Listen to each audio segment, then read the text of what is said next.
नमस्कार। मैं wish Kumar. Corona के 18 लाख से ज़्यादा मामले देश में हो चुके हैं। जब 500 केस थे तब देश को एक तुगलकी फरमान जारी करके तालाबंदी कर दी जाती है। आज जब 18 लाख मामले हैं तब सब खोल दिया गया है। माना कि 370 और राम मंदिर बीजेपी के चुनावी मैनिफेस्टो का हिस्सा रहे हैं, लेकिन जब देश कोरोना जैसी गंभीर बीमारी से जूझ रहा है और अर्थव्यवस्था चरमराने की ओर बढ़ रही है, तो ऐसे में क्या सरकार से सवाल नहीं पूछा जाना चाहिए कि सरकार की प्राथमिकताएं क्या है? पूर्ण बहुमत की लोकतांत्रिक सरकार भी तानाशाही तरीके से चलाई जा सकती है, डर का माहौल दे सकती हैं। ये अब समझ में आने लगा है।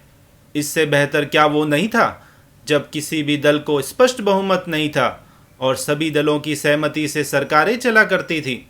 देश के प्रधानमंत्री अपना सारा कामकाज छोड़कर सरकारी खर्चे और लवाजमे के साथ एक मंदिर निर्माण की आधारशिला रखते हैं। सोशल डिस्टेंसिंग की बात की जाती है, ठीक है, प्रधानमंत्री इसका पालन करते हैं, मास्क भी पहनते हैं, लेकिन क्या ये इतना ज़्यादा ज़रूरी था? चूंकि फैसला सुप्रीम कोर्ट ने दिया था तो उस पर कोई टिप्पणी करने का प्रश्न ही नहीं उठता है। परंतु फिर भी ये तो कहा ही जा सकता है कि जब राम जी तंबू में रह रहे थे और उन्हें किसी विशाल मंदिर की आवश्यकता नहीं थी, परंतु अपनी मनमानी पर उतारू केंद्र सरकार कोरोना काल में भी एक बहुत बड़े निर्माण कार्य की शुरुआत केवल इसलिए कर पाती हैं क्योंकि बहुमत की चाबी उनके पास है। चाहे वो कश्मीर से धारा 370 हटाने का मामला हो, या CAA लागू करने का, या नई शिक्षा नीति को लागू करने का, हर फैसले के पीछे सरकार की मनमानी और एक समाज के एक विशेष वर्ग को टारगेट किए जाने की मंशा साफ दिखाई देती है। कुल मिलाकर निष्कर्ष ये है कि सरकार अपनी मनमर्जी करती रहेगी और आपके पास विरोध करने का कोई अधिकार नहीं रह जाता है। ज़्यादा कुछ लिखने बोलने पर सरकार के समर्थक, जिन्हें हम कथित तौर पर भक्त कहते हैं, वो आपके लिखने बोलने पर सवाल उठाते हैं, आपको ट्रोल करते हैं, गालियाँ देते हैं। पिछले कुछ वर्षों में मुझे इतनी गालियाँ दी गई हैं कि कई पन्नों की मोटी किताब छापी जा सकती हैं, बल्कि उसके अलग अलग एडिशन भी निकाले जा सकते हैं।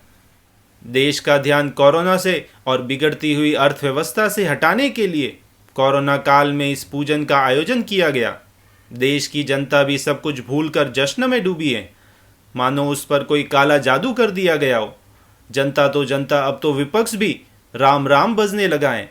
कभी राम को काल्पनिक बताने वाले आज राम नाम की माला जप रहे हैं।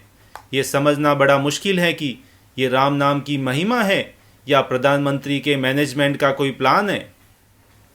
जरूरत थी अस्पताल बनाने की और बनाया जा रहा है मंदिर। इससे बड़ी विडंबना इस देश में और क्या होगी? कुल मिलाकर जो कहावत थी, भूखे पेट भजन न हो गोपाला, अब बदल कर हो गई है, पेट भले ही भूखा हो मगर तू तो मस्ती में झूम लाला। लाल गोपाल झूम रहे हैं और आपके हाथ में सिवाय छाती पीटने और मेरे हाथ में इस कार्यक्रम के जरिए अपनी बात आप तक पहुंचाने के अलावा कोई चारा नहीं है। आप देख रहे थे क्राइम टाइम। मैं विश कुमार अब आपसे दुखी मन से विदा लेता हूं। नमस्कार।